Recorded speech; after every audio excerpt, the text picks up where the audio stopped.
Un bebé, 9 meses, sentado en el suelo de un laboratorio. Feliz, jugando con un ratón blanco que no le da ningún miedo. Entonces el científico acciona algo detrás de él. Un ruido brutal, metálico, inesperado. El bebé se encoge de terror. Llora. Y el científico toma nota. Y lo vuelve a hacer. Una vez. Otra. Hasta que el bebé ya no necesita escuchar el ruido. Hasta que el simple hecho de ver el ratón blanco hace que el pequeño tiemble de miedo. Objetivo conseguido. El científico se llama John Watson.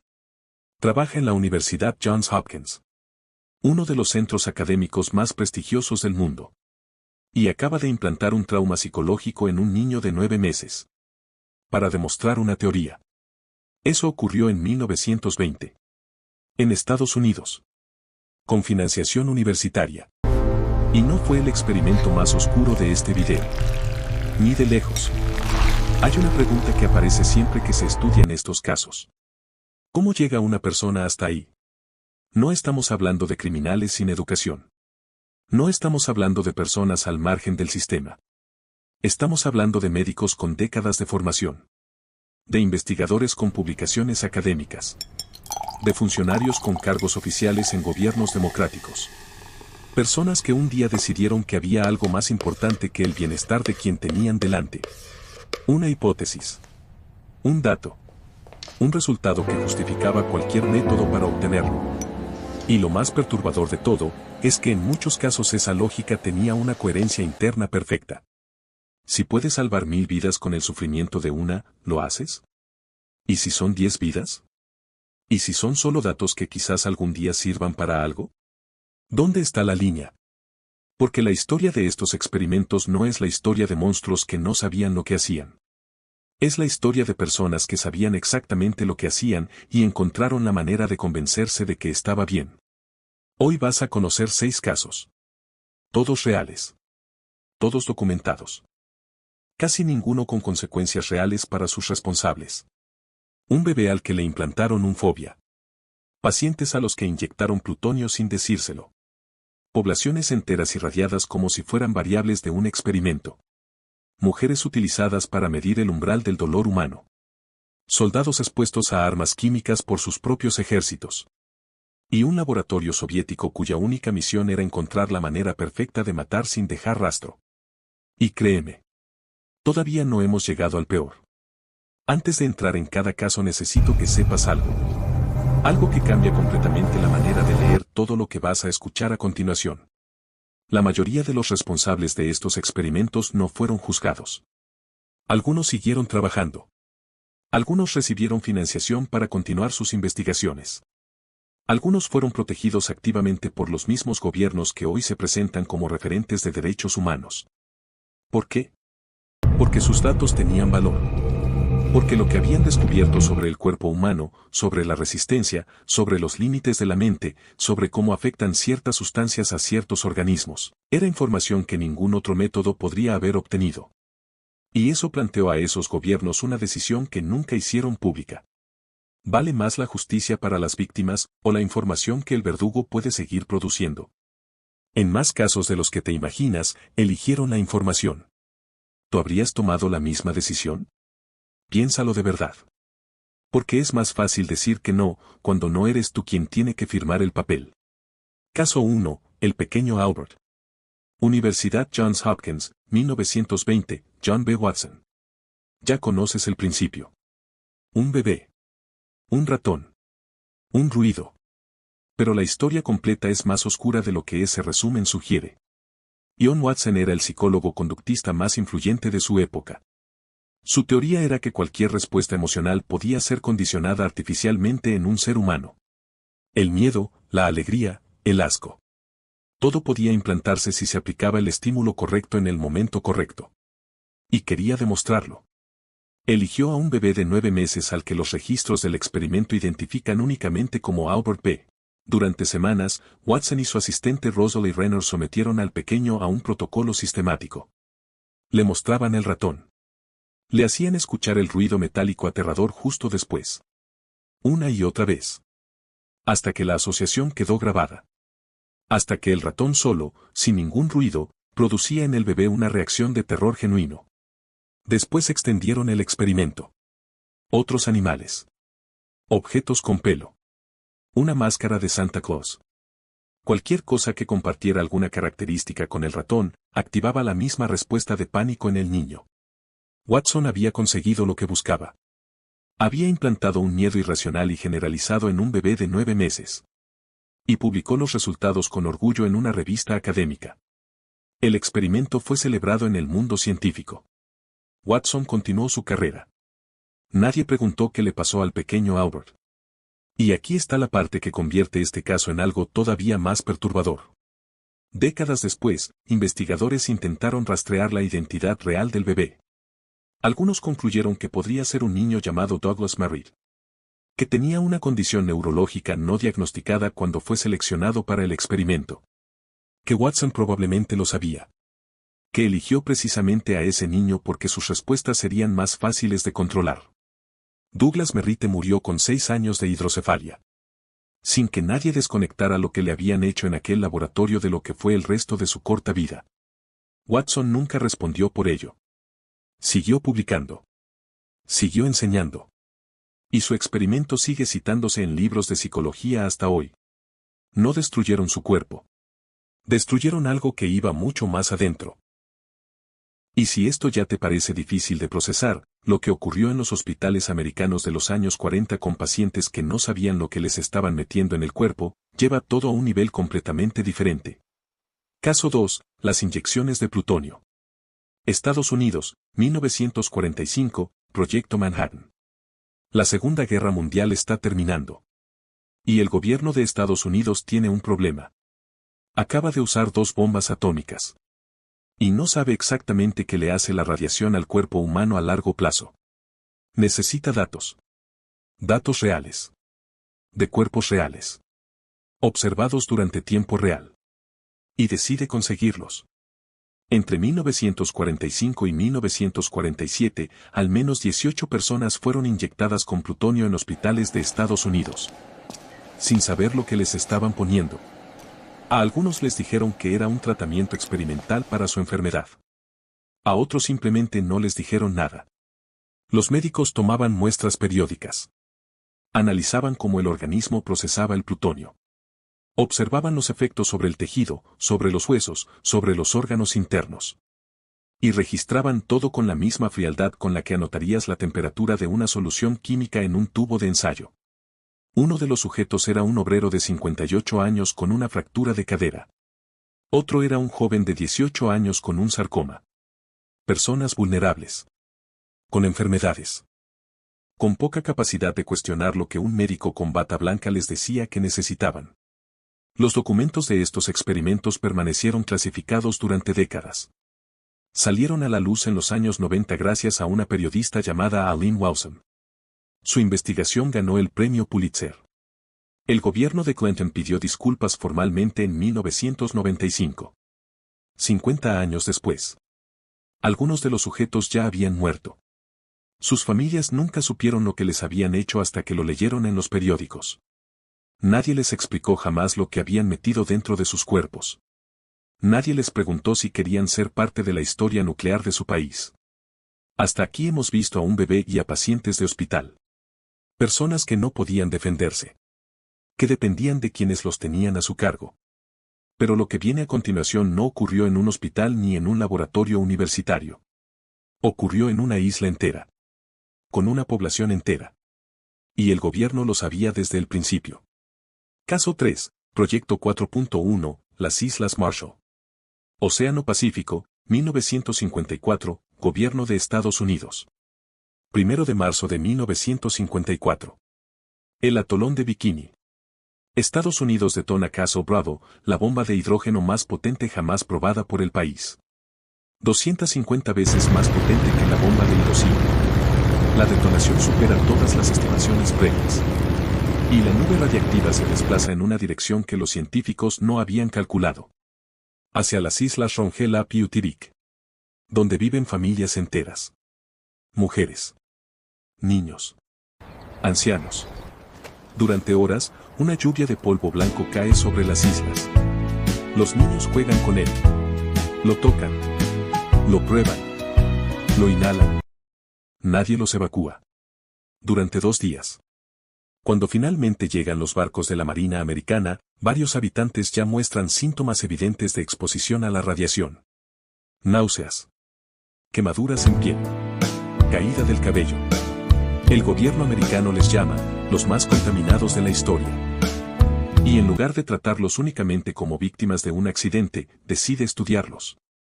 El Proyecto 4.1.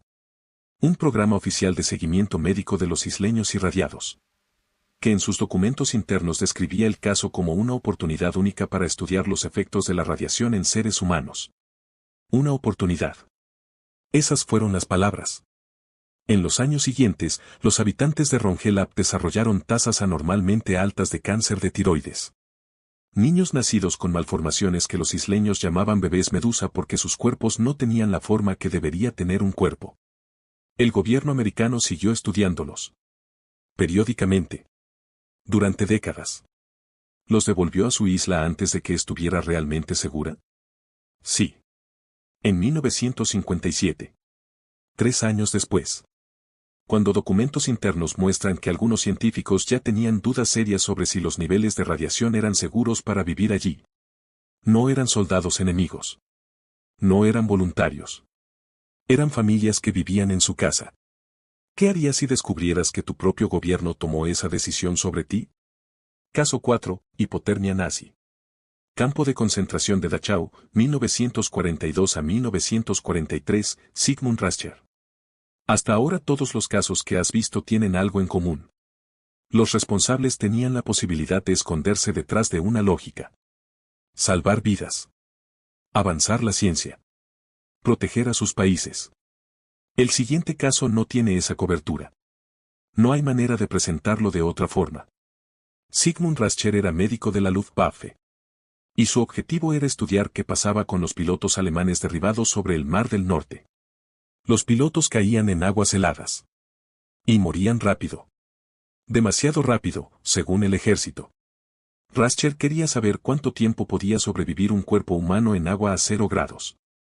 Y también quería saber cuál era la manera más eficiente de recalentar ese cuerpo después. Para tener esa información, necesitaba cuerpos. Usó prisioneros del campo de concentración de Dachau.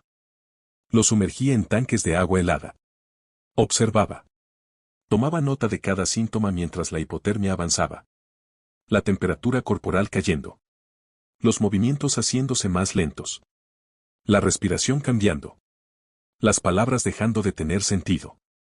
Tomaba nota de todo.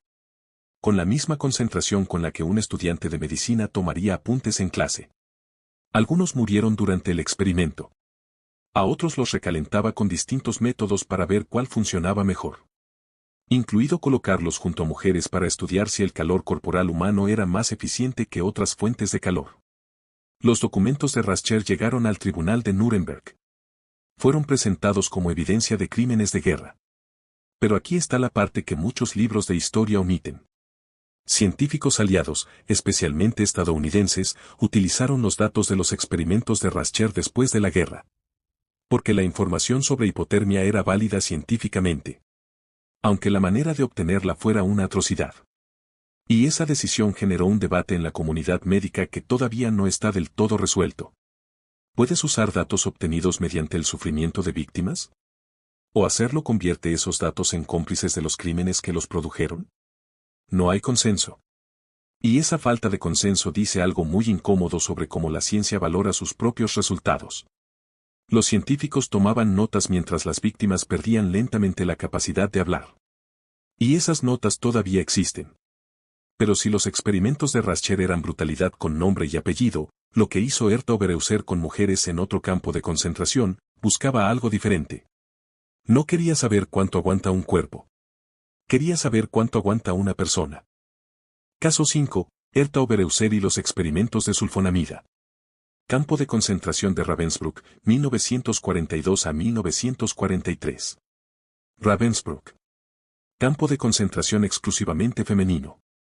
Herta Oberhauser era la única médica que trabajó directamente en los campos nazis. Su especialidad en Ravensbrück eran los experimentos de sulfonamida. Los antibióticos sulfonamida eran en aquella época uno de los tratamientos más prometedores para las infecciones bacterianas. El ejército alemán quería saber qué tan efectivos eran en heridas de combate. Obereuser y sus colegas crearon las condiciones para averiguarlo. Hacían cortes en las piernas de las prisioneras. Introducían bacterias directamente en las heridas. Vidrio. Suciedad. Fragmentos metálicos. Para replicar con exactitud las condiciones de una herida de guerra. Luego esperaban. Observaban cómo la infección avanzaba. Algunos grupos recibían sulfonamida. Otros no. Para poder comparar. Algunos murieron de las infecciones. Otros quedaron con daños permanentes. Y Obereuser tomaba nota de todo. Fecha. Temperatura. Extensión de la infección. Respuesta al tratamiento. Datos limpios. Organizados. Publicables en cualquier revista médica si no fuera por el pequeño detalle de cómo los había obtenido. Fue juzgada en Nuremberg. Condenada a 20 años de prisión. Liberada a los 5. Continuó ejerciendo la medicina en Alemania Occidental. Como médica de cabecera en una pequeña localidad. Hasta que una de sus víctimas sobrevivientes la reconoció. Y denunció públicamente quien estaba tratando a sus pacientes. Solo entonces le retiraron la licencia médica. En 1960. 17 años después de lo que había hecho en Ravensbrück. No intentaban curarlas. Intentaban medir cuánto podían soportar antes de romperse. Y durante 17 años después de la guerra, siguió siendo médico con licencia. Pero si crees que este nivel de frialdad calculada pertenece únicamente a los regímenes totalitarios de la Segunda Guerra Mundial, el siguiente caso ocurrió en democracia. Con soldados del propio ejército como sujetos. Y muchos de ellos lo descubrieron décadas después. Caso 6. Pruebas de gas mostaza. Reino Unido y Estados Unidos, años 40. Durante la Segunda Guerra Mundial, los ejércitos aliados tenían una preocupación legítima. ¿Qué eficiencia tenían los trajes de protección contra armas químicas? ¿Cuánto gas mostaza podía absorber la piel humana antes de causar daño irreversible? ¿Había diferencias entre distintos tipos de piel en la respuesta a la exposición química? Para responder esas preguntas necesitaban experimentos. En Reino Unido y Estados Unidos, miles de soldados fueron expuestos deliberadamente a gas mostaza en condiciones controladas. Sin que la mayoría entendiera completamente a qué estaban siendo expuestos. Los convocaban con descripciones vagas. Pruebas de equipamiento. Tests de resistencia. Experimentos de utilidad militar. Los metían en cámaras selladas. Introducían el gas. Y observaban las quemaduras que aparecían en la piel, los ojos, las vías respiratorias. Las clasificaban. Las fotografiaban. Las registraban. Hay documentación específica de experimentos en los que se buscaba establecer si había diferencias raciales en la resistencia al gas mostaza. Soldados negros e hispanos comparados sistemáticamente con soldados blancos. Los resultados de esas pruebas fueron utilizados para decisiones logísticas y de equipamiento.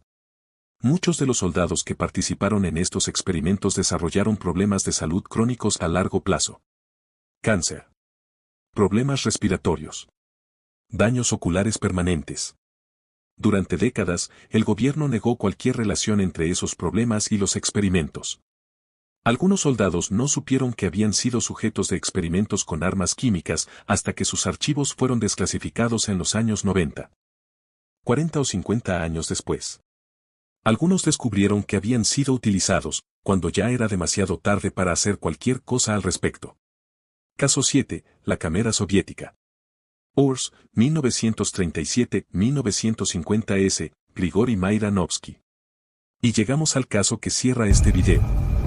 El más frío. El más calculado. El único en el que no había ninguna pretensión de hacer ciencia útil. Ningún tratamiento médico que mejorar. Ningún soldado que proteger. Ninguna hipótesis sobre la naturaleza humana que demostrar. Solo una misión. Encontrar la manera perfecta de matar a una persona sin que nadie pudiera detectarlo después. La cámara. En ruso significa la cámara. Era un laboratorio secreto dentro del aparato de la NKVD, la Policía Secreta Soviética.